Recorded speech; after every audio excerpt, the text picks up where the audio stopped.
Because the school system will never teach you about money. The school system was designed to teach you to be an employee, which is important, or a doctor or a lawyer, a specialist, but never about money. So once I got old enough and I had already retired and I was rich and I was fairly well off, it was kind of a social conscience. I said, I have to share what I know. So that's why it took till 1996 for the cash flow board game to come out, because I could see this crash coming, which came out in 1998. And then Rich Dad Poor Dad came in 97. And the story goes, every publisher turned me down. They said, you don't know what you're talking about. Because they said savers were losers, your house is not an asset, and the rich don't work for money. And so the publishers are like my dad, academic superstars, they're A students in school.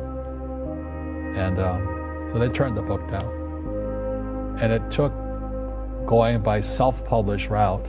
A lot of network marketing companies picked up the book, like Amway and those guys. And they picked up the book to help recruit because it's about financial independence.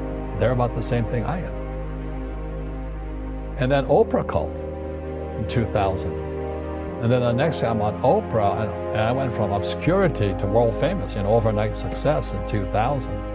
And the book has been on the New York Times bestsellers for 7 years until the New York Times took it off.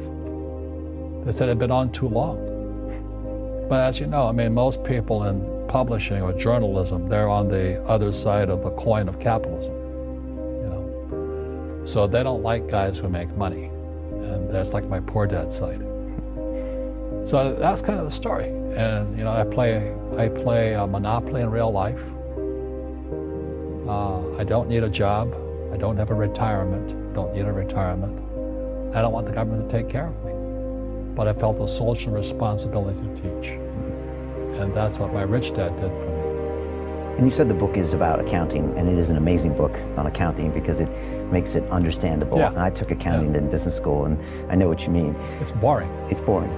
But it is also a book about your own fears, and I think that's why it resonates with people. Because you're telling them things they know is true. They know when they look in the mirror they're not making the correct choices. They're not being disciplined. They're doing the wrong thing. And they know they're unhappy, in fear their whole lives, waiting for the next paycheck.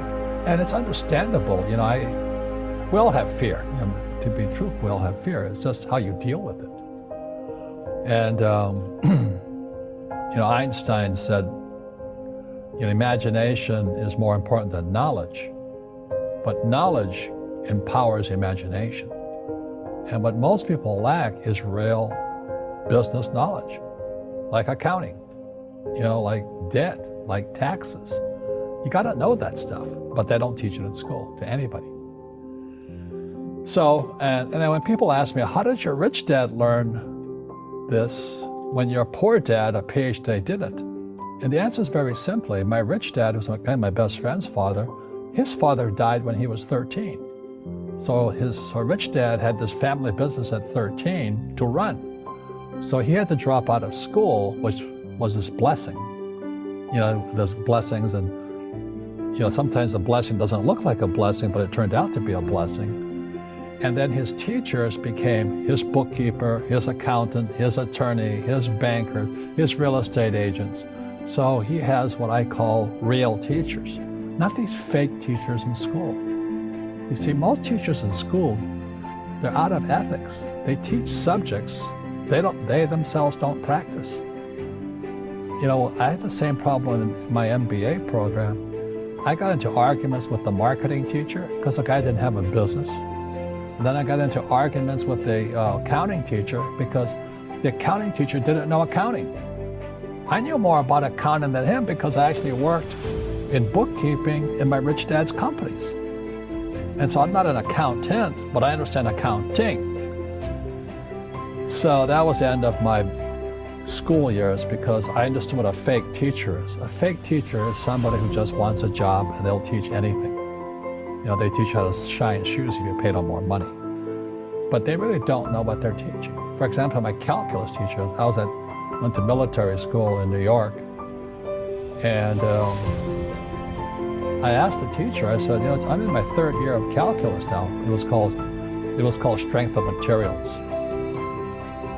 I said, am I ever going to use this stuff? He goes, no. You know, I said, why do you teach it? Because I get paid. I said, do you ever use it? He goes, no. And that's why, you know, you have to, in life, one of the things I suggest to people, you got to find a real teacher versus a fake teacher. And a fake teacher is somebody who doesn't do what they teach. And a real teacher is doing what they teach every day. So my accountants, my attorneys, they're in it every single day. That's how I learn, because every day I'm solving problems in my business. So I have accountants and attorneys and bankers and all these people on speed dial because I'm solving problems with my team.